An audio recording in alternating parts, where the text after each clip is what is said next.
बहुत समय पहले की बात है। एक छोटे से गांव अमनपुर में एक दयावान मुखिया रहता था, हरिप्रसाद। उम्र लगभग 55 साल, सिर पर हल्की सफेदी, पर चेहरे पर हमेशा मुस्कान। गांव वाले उसे प्यार से मुखिया जी कहकर बुलाते थे।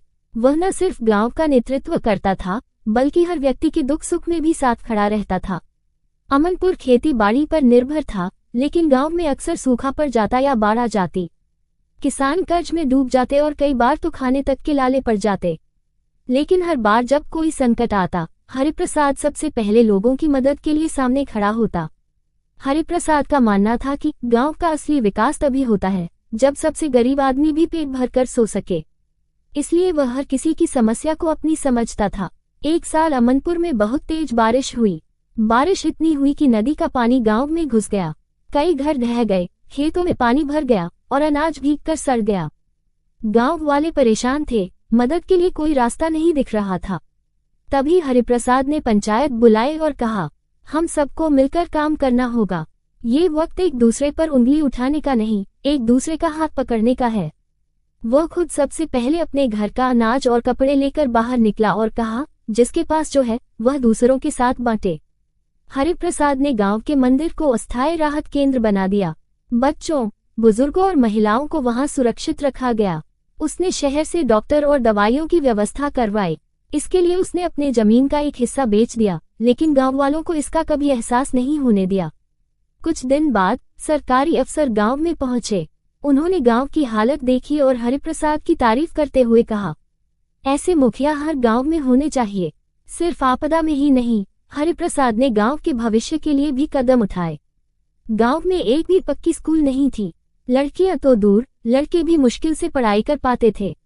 हरिप्रसाद ने गांव वालों की बैठक बुलाई और कहा, हम बच्चों को अंधेरे में नहीं छोड़ सकते।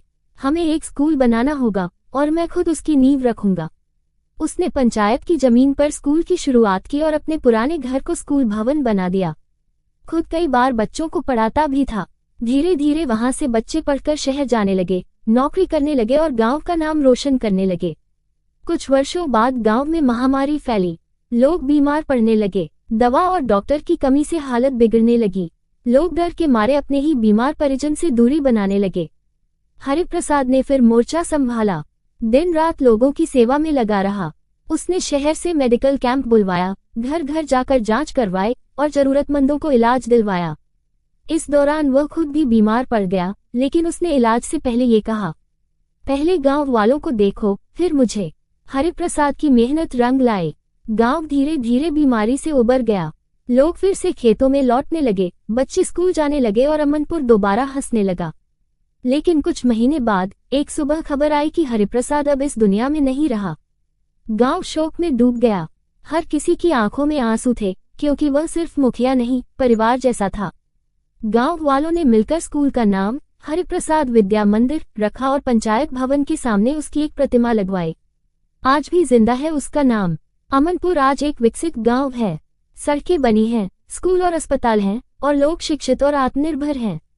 लेकिन जब भी गांव में कोई संकट आता है या कोई निर्णय लेना होता है, लोग कहते हैं, सोचो अगर मुखिया जी होते तो क्या करते।